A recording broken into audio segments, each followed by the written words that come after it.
business advice show, and today we have a very special guest. So why don't you introduce yourself, man? Hey everybody, this is Scott Meyer. I'm the co-founder of Chipp.AI. We help people integrate AI into their businesses, and I love teaching people how to use technology. So excited to be here. Yeah, thank you so much. So, as we know, Florida FBLA just dropped the our first AI ever. So we thought you would be the perfect fit to come here and talk to us about AI, about technology, and of course about business, because that's what FBLA is all about. So this interview or this advice show will be broken down into three sections. The first section will just be general questions. The second one will be about AI, and the third will be about business. So let's get started on some general questions. So we know you've had a diverse career. You've worked with through scaling education with ED3 to now making AI with Chipp.AI. So what has been the most important lesson you've learned throughout your journey? The hardest part is starting. So you just start and you figure it out. And everybody who is successful has doubts or have had doubts about what they're doing. And so nobody can tell you no. Just if you have an idea, go for it. And Right. the best idea is start by trying it and listening to what people want instead of trying to make it perfect before you share it with Mhm. others. So just get out there and actually do the thing you're thinking about. Right.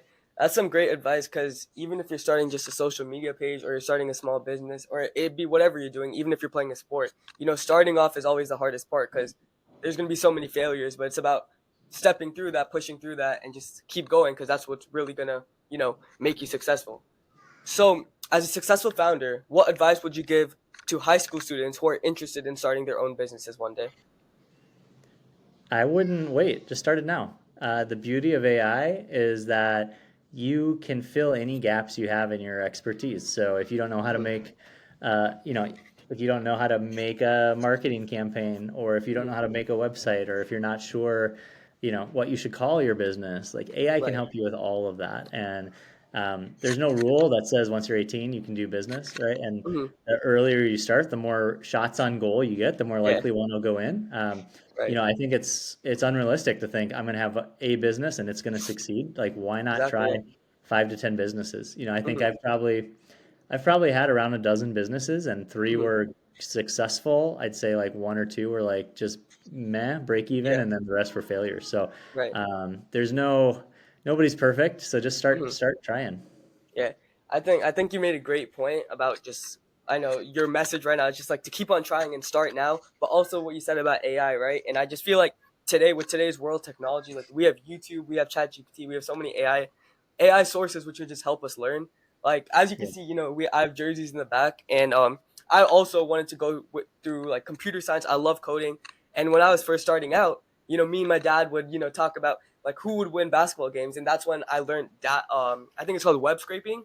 I just went on Yeah. YouTube, use AI a little bit, and I could now predict games and how it's going to go. So it's like taking little steps, and those steps now web I could use web scraping in other businesses or other things that I'm using. So I really liked how you said using technology, using AI, and like And I, what I we're would having to use AI or I would use technology to find the problems. A lot right, of times we just think about, oh, I wish that I could, get to school faster. How could right, I build something yeah, for myself? yeah, But what's amazing with comments on YouTube or Reddit threads mhm, or anything is like you'll see people say, what is the X for this, right? Like what is mhm, the Uber for high schoolers or what right, is yeah, the, yeah, whatever. And so you can find small mhm, problems and fix those and you know that people want it because they're already asking for it. exactly, yeah.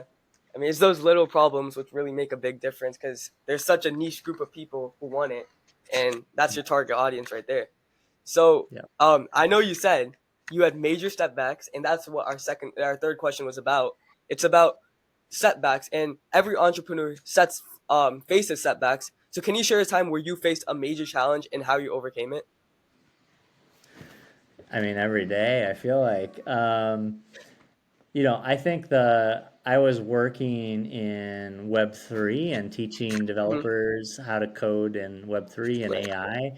And Yeah. the company that I was working for basically wasn't making it. So I had to shut the program down. Yeah. And I think it was, tempting to be like, oh, I can't do this, right? But Hmm. instead, what I did was sort of pivoted and said, what if I did this for somebody else? Like, what if I did this for non-technical people and leaned into the Hmm. things that I'm good at? And so, Right. I think, we'll all have setbacks, whether it's getting fired or being told you did a poor job or launching Yeah. something that breaks.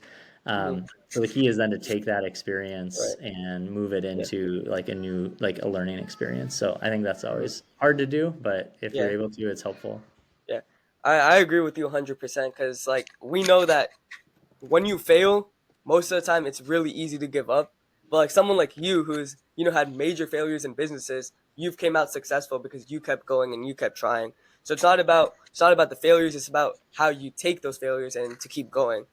Yeah. So, how important is it for you, for young professionals, to build their personal brand, and what steps can they take to do that effectively? Because I know you said, just find little problems. So, how Yeah. can young people, young entrepreneurs do that? Just find little problems and make solutions out of it.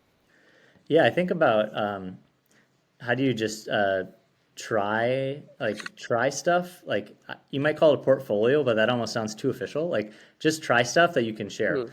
And I Right. like to use the phrase like build in public. Like talk about what you're building and why. And even if it doesn't work, it's really helpful for other people to watch your journey.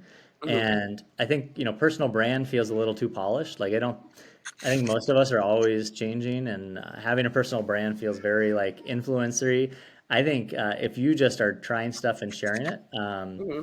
that can be your brand, is like you and your experiments. So Right. I think it's really important to share what you're learning, because the more you put stuff out, the more likely something will hit, right? Somebody will find Right. it and be like, oh, I want to work with that person. Hmm.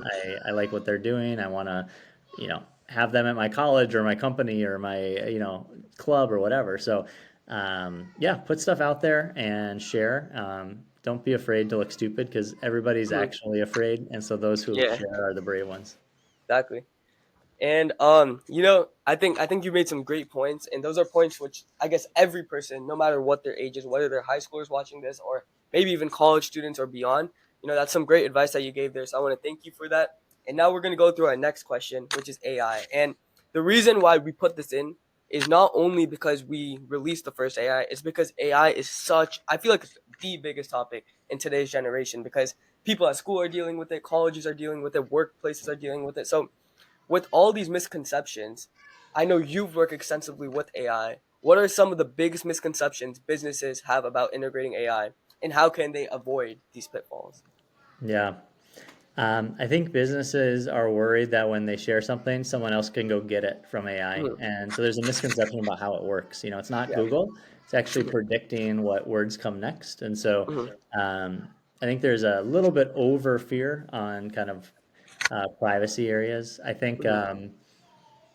Yeah, I think people are quite afraid of obviously like losing their jobs. Hmm. I just always tell people like jobs are made up of tasks, and some Right. tasks will be automated and some won't. And Hmm. the best way to figure it out is to do it to yourself. You'd rather Right. disrupt yourself than wait for someone else to. And Hmm. so if you can find a way to use AI to work more efficiently, then you can spend time doing the critical thinking or work that you Hmm. maybe enjoy better. Yeah. Right. And I think you made some great points. And I have a question, which I guess it's more personal and not for everyone, but I know a lot of people who are going into this field. For me, I'm a senior in high school and I'm planning to major in computer science. So, with what you said about some tasks being automated, do you think that industry, like the computer science industry, how do you think it'd be affected? And do you think it's still a good major to go into and something with a bunch of opportunities? Oh, it's massive opportunity. The way it's going to go is you're going to be a conductor of people coding who are less Hmm. experienced, So Right. like our company is a perfect example at Chip. Hmm. We have our CTO and our head of engineering who are awesome coders. And Hmm. then the rest of us don't really know how to code, but because of AI, we can. Right. So Yeah. we use Cursor, we put our code base in, we can figure things out, but we need that expert to look at the code and say, yep, this looks good, let's go. Right. And Yeah. so learning code moves you into being, I would think, more of like a conductor rather than a Hmm. monkey on a keyboard. And I think that's an exciting place to be, where you can Yeah. build stuff, but also you can enable other people Right. to build stuff. And that's Yeah. kind of where I'll see like Yeah. developers going. I have like a follow up question for you. So, I know what you said about how like essential now and how easy it is now to use AI. Do you think that every single whatever like either you're in maybe even in the medical field, in the finance field, do you think it's important for you to utilize AI or it's only in the more technology based majors or fields? I mean, anybody who has admin tasks, which is Hmm. basically everybody, should be Yeah, using AI. There's no I agree. reason Yeah. that you shouldn't be like summarizing Zoom calls or writing Hmm. agendas or Right. getting strategy ideas without AI. And every Right. industry does that, right? Everybody has to Mhm. send emails, Mhm. some more than others, but admittedly. But generally, the more text you deal with, the better AI will be for you. So if you Yeah. spend time reading, writing, consuming text, like it's going to be perfect. That was great. Thank you so much. So, this is also following up of what you're saying. This is my next question. For students and young professionals who are just starting to explore AI, what resources or steps would you recommend they take to get started? Yeah, I mean, I think the most important part is starting to use it and think Mhm. about little projects or tasks that you could Right. try it out with. Mhm. I love reading Ben's Bites. He's a friend of mine, Ben Tossel, who writes about kind of new tools. That's always fun. I would take an interest you have and then see how AI could apply to it. So if Mhm. you're interested in, sports and figuring out lines and matchups, like how could AI give you more insight into that? Right. I also think the future is everybody has an assistant. So how can you start building your personal assistant right now? Like, what are things you do that you can train an AI to do with you? Mhm. And whether it's writing a paper or it's, I don't know, creating a website or it's creating a party Yeah. invitation or whatever, like start training your assistant because just think whatever Mhm. task you're going to do, that will help you. So I think about, every secretary should have a secretary. Every executive assistant should have an assistant. Every student should Yeah. have an assistant. So Yes. that's a great start. Yeah, I absolutely agree with you because I see people these days when they use AI, they're just saying, "Oh, I'm cheating or I'm doing this." But in reality, if you're not using it now, you're just putting yourself at a disadvantage. You need it, as you said, you need an assistant. You need someone to be helping you, and AI is the greatest tool for you to do that because it always answers you back. It never has downtime. Whether you're working at 4 a.m. or 9 p.m., it's always going to answer you. So, where do you see AI making the most significant impact in the next 5 to 10 years? And are there any industries or areas that are underutilizing AI? I think most industries are underutilizing AI, and I think 5 to 7 years, it'll just be so massive it's hard to Mhm. even imagine. I think the biggest change is that AI will become more reflective and be able to do like choose the correct path rather than just going towards an answer. But that's Mhm. already here, right? So, Right. but I do think there's still a huge gap in implementation, and there will always be, which is the technology will be far ahead of how people use Mhm. it. So there will be a lot of opportunities for anybody, including students, to Mhm. go into a business and say, based on what you do every day, like here's the tools that could help you. Right. Because most people just aren't keeping up. They don't have time to, and they don't want to. So if you're somewhat interested, start by going into a friend's business or Yeah. going into a shop that somebody and being like, just watch them for an hour and be like, oh, here's 2 ways that I think AI could help you, right? And Yeah. like start finding Mhm. hacks for others. Right. Thank you. And so I feel like I'm going to say this is the biggest question so far. Like in today's generation, in today's day and age, as AI becomes more integrated into businesses, concerns about privacy and ethics are growing. So, what ethical concerns do you think businesses should keep in mind while adopting AI technologies? I would, I think there's a question of like, what are we wanting to share and not share? And just Mhm. make those rules internally. Like, we're not going to share this type of data or that type of data. Mhm. Um, I think ethically, you always need to have a human on the back end of what you create. I call it the AI Right. sandwich, where it starts with the Mhm. human. AI does something. You still need a human to fact check it, correct it, share it, improve it. Mhm. So don't think about AI as an answer machine, but rather an idea machine, and Yep. that's going to be a big help. Thank you. Thank you. And so now we're going to go to the more business focused questions. So, starting a business, right? So, what's the most important thing for to focus on when starting a business, especially in AI or a tech and AI related fields, but mostly just like in businesses, right? You're starting your business, and you want to learn how to code, you want to learn how to do multiple things. What is the first step you would take just to starting a business in general, and then utilizing technology to make it easier for you? Yeah, I would start small. Like, what is the problem and how could I solve it? And then test that out on a tiny, tiny audience and just see if they care, right? Hmm. Um, so I think it's much more like small bets, and if those Hmm. small bets work, then you have permission to keep going. Um, yeah, and I would go to places that have problems. That could be things or it could be like you see something on Reddit people are complaining about, or your friend is into something and they're telling you like there's a problem. I think just being open to seeing problems is really Yeah. helpful. So that's a good start.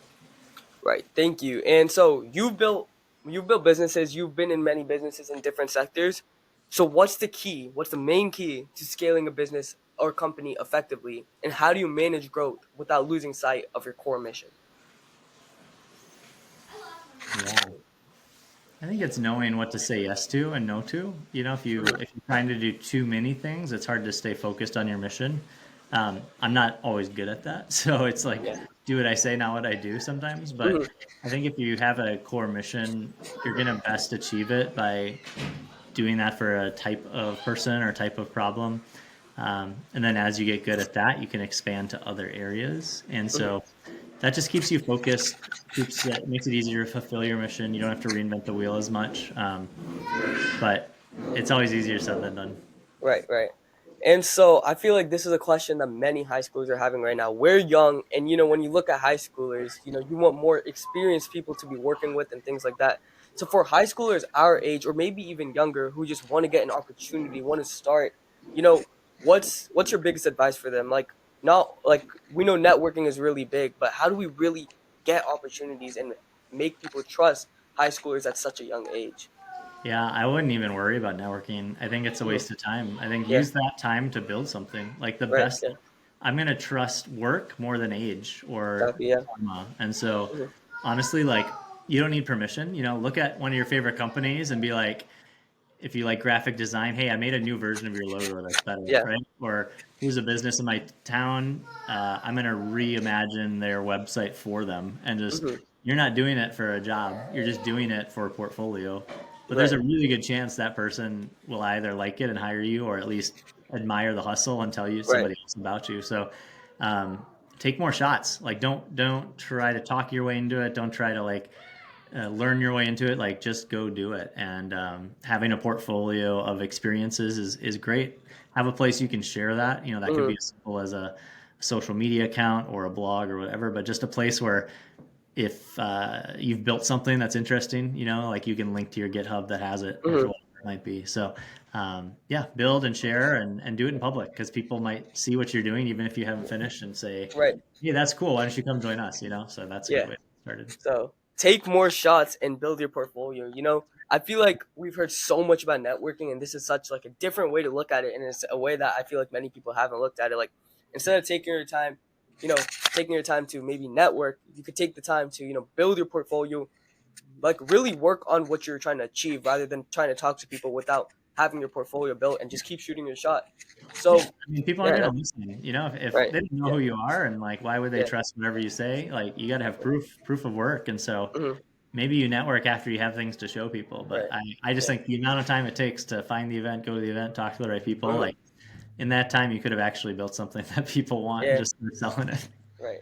I agree. Just trying to just making yourself better before you try to go and show off and try to tell people. You need to have your own portfolio built before, because you have nothing to show. You're just Yeah. going out. All right, that's great. Thank you. So, what do you look at when you try to build a team for your startups? And how can young entrepreneurs try to attract top talents to their ventures? And what can they do that you think are the best qualities in a person when trying to build a team or make a team? Yeah. I think to attract talent, you need like an audacious vision. Like we're trying to do something really big and cool, and we want you to be part of it. Hmm. And I think when you're getting that talent, what we're looking for is people who can, at an early age in the company, like do everything, right? Like Hmm. you can code and communicate and market and this and that, and they won't be able to do everything, but we do expect people to wear lots of hats, and you're not going to Hmm. come in and create process and hide behind hide behind I don't know excuses like Yep. it's just shipping it. We don't have time to talk about it, like just do it. So we were looking for people who can build and ship and um, aren't afraid to learn something new to help out the company. So Hmm. I think people who are willing to be renaissance people, try lots of things. And that's the beauty of AI. You can quickly learn a new skill. Even if you don't know what it is, you tell your Yeah. boss I'll do it, and then you go home and Right. you figure it out. And yeah, it's powerful. Right. It's just about, especially with like, for example, like coding in general, right? Just the amount of new things which are just coming up, and you need to keep learning and learning and learning. That's one of those industries with just like, learning is your biggest asset. Like if you just want a job which like, you do this and that's it, like that's not really the job for you. If you want to utilize AI, utilize technology, it's gonna keep growing. So having that growth mindset and just wanting to keep learning, that's extremely important. So Yeah. in today's fast-paced world, businesses face constant change, as we just said. So how do you stay adaptable and ensure your business is thriving during those uncertain times? I think being willing to learn and not being Hmm. too like full of yourself that you haven't Right. figured out. Yeah. Um, you got to be ready to disrupt yourself. Hmm. I think thinking about having a connection with an audience or community or customers Hmm. is always helpful. Like they will either give you ideas of what you could build, or they'll be your audience when you do build something. And so, Hmm. regardless of what's next, if you've built a community, and that could be just a community you join, it could be a Facebook group, a Yeah. group text, it could be like we have a Discord community with Hmm. builders that are using AI. Um, just start building that. You don't have to have a product to do that, right? Like that can just Right. be an interest based thing. Thank you. So, we're towards the end here, and I just have a couple of questions because I know I'm a senior right now, and I'm trying to work on college apps. I'm trying to do so much, but it's nothing compared to what you're doing. Like I see your resume. I went on your LinkedIn. You're doing so much, and so I know time management is something that everyone deals with, but especially I guess seniors right now, they're dealing with a lot, and a bunch of high schoolers right now are trying to deal with it. So, how do you manage your time, especially when trying to do so many different things at once? Hmm. Yeah, I mean, leveraging technology where I can and Hmm. focusing on what matters. Right. I think it's important to leave time for serendipity, leaving Hmm. time for reading or traveling, or, you have to have space to have ideas, not just Hmm. execute your to-do list. Right. Whenever possible, like avoid things that give you tasks, right? Like when you Yeah. send emails, you get more emails back. So Hmm. how do you focus on doing things that matter rather than just Right. doing things to do things? And I Hmm. think it's hard because if you're a student, you've been told what to do most of your life. If you're Hmm. an early stage employee, like you're probably being told what Right. to do, and Yeah. sometimes you learn that being busy is a positive Hmm. thing. So I think you have to unlearn that. Like it's not about being Right. busy; it's about doing what matters. And sometimes Hmm. you can do what matters and be done for the day. Exactly. Yeah. You don't have to work 8 to 5 like our parents did. Yeah. Uh, you have to work on what matters, which sometimes it's 8 to 12, and sometimes it's 8 to 8 because it's hard. So Hmm. it's more about getting things done than spending time on something. Yeah. That's a great take on it because, as you said, as high schoolers, we're taught to say, go to school at 8, come back at 5, come back from home, try to do some extracurriculars and finish your homework. And it's just getting out of that form because now that, as high schoolers, we're not going to have that same schedule. We need to get to the mindset where, like, we need to do what we need to do, learn the most, and don't focus on unnecessary things because that's time which could be valuable and you could be doing other things with it. Yeah. So I want to thank you so much, and I have one last thing. This is how we're gonna finish it off. I want you to give one advice you just want to give all our viewers because Florida FBLA right now is, I am proud to say, it's one of the biggest FBLA memberships in all of the U.S. So what do you want to say to all of our viewers? Just any piece of advice you'd like to give them. I mean, you've already heard it, but don't wait. Like, just start now. Don't wait. Like, you don't Right. have to graduate to build a business. You don't have to Mhm. finish FBLA. Like, you just have Mhm. to start. So Right. start small. Whether it's starting a blog, creating a graphic arts, whatever. Mhm. Just get started and Yeah. share it. And I'd be happy to promote it. We're gonna have a chip hackathon with the Right. FBLA, so you can come Yeah. join us and build with us. And There you yeah, go. finding people who are similar minded Mhm. to support you is super helpful. Right. So go out there and start. All right. Thank you so much. And Yeah, if of you just course. want to drop where anyone could contact you, do you Yeah. have? Yeah. Yeah, I'm All pretty right. active on LinkedIn. So just Uh-huh. search for Scott Meyer and Chip on Mhm. LinkedIn. And then my email is just scott@chipp.ai, Mhm. CHIPP, which is also our website. Right. I encourage people to try Chip out. It's free to get started. You can Mhm. actually build and sell AI apps for free. So you can create it and then put a price on it and start your business. So honestly, in 2, 3 minutes, you could have an AI app and sell it to people. There you So go. no excuse not to start. Right. Thank you so much. We Yeah. really appreciate it. We'll talk more about the hackathon. We'll have that and on Instagram and on Florida FBLA maybe, in other places. We'll make sure to plug you. I really appreciate you being here. I want to thank Love it. everyone watching this. And that's the end of the Florida FBLA Business Advice Show. Thank you so much, Scott Myers. See you later.